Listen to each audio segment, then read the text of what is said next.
अगर आज तुम्हें लगता है कि तुम अकेले हो, तो ये मत समझना कि ये कोई सजा है। बौद्ध दर्शन कहता है, अकेलापन वो क्षण है जब जीवन तुम्हें खुद से मिलने का मौका देता है। लेकिन अधिकतर लोग इस मौके से डर जाते हैं। वे किसी को ढूंढते हैं, कोई साथ दे, कोई सहारा बने, कोई जिम्मेदारी उठा ले। और यहीं से मनुष्य का दुख शुरू होता है। बहुत पुराने समय की बात है। भारत की धरती पर एक ऐसा काल था जब लोग राजाओं से नहीं, अपने मन से हारते थे। उसी समय एक युवक था। नाम कोई नहीं जानता था, क्योंकि वो खुद को भी ठीक से नहीं जानता था। वो दूसरों के लिए अच्छा था, लेकिन खुद के लिए खाली था। वो हर किसी की सुनता था, लेकिन अपनी नहीं सुन पाता था। जब लोग उसके आसपास थे, वो हंसता था, और जब लोग चले जाते थे, तो वो भीतर से टूट जाता था। उसने जीवन में एक बात बहुत गहराई से सीख ली थी, अकेले नहीं रहा जाता। और यही सीख उसकी सबसे बड़ी कमजोरी बन गई। जब तक उसके पास काम था, लोग थे। जब तक वो उपयोगी था, मुस्कानें थीं। लेकिन जिस दिन वो खुद उलझ गया, उसी दिन दुनिया ने चुप रहना सीख लिया। ये कोई अचानक हुआ बदलाव नहीं था। ये बहुत धीरे धीरे हुआ। पहले बातें कम हुई, फिर मुलाकातें, फिर जवाब, और एक दिन सिर्फ सन्नाटा रह गया।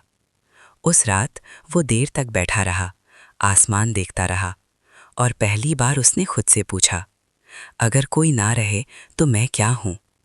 इस प्रश्न ने उसे डरा दिया, क्योंकि उसके पास इसका कोई उत्तर नहीं था। अगली सुबह वो चल पड़ा, ना किसी को बताए, ना किसी से पूछे। वो नहीं जानता था कि वो कहाँ जा रहा है, लेकिन वो जानता था कि जहाँ वो था, वहाँ अब उसका मन नहीं बचा। दिन बीतते गए, पैरों में दर्द था, पेट में भूख, और मन में एक अजीब सा खालीपन। चलते चलते वो एक वन में पहुंचा। वहां शांति थी, ऐसी शांति जो डराती नहीं थी। वहीं एक व्यक्ति बैठा था, साधारण वस्त्र, आंखें बंद, चेहरा स्थिर। वो कोई राजा नहीं था, कोई देवता नहीं था। वो वही था जिसे दुनिया गौतम बुद्ध के नाम से जानती है। युवक ने उन्हें नहीं पहचाना, लेकिन उसके भीतर कुछ शांत होने लगा। उसने बैठते बैठते कहा, सब मुझे छोड़ देते हैं। बुद्ध ने आंखें खोली। कोई हैरानी नहीं, कोई दया नहीं, बस शांति। उन्होंने पूछा, जब सब छोड़ देते हैं, तब तुम किसे पकड़ते हो? युवक चुप हो गया। बुद्ध बोले, जो खुद को नहीं पकड़ता, वो हमेशा गिरता है। ये वाक्य सीधा उसके भीतर उतर गया। बुद्ध ने कहा, ये कहानी किसी किताब से नहीं आई है। ये उन भिक्षुओं के अनुभव से आई है, जो जंगलों में अकेले रहे और फिर भी पूर्ण रहे। उन्होंने कहा, बौद्ध धर्म सिखाया नहीं जाता, जिया जाता है।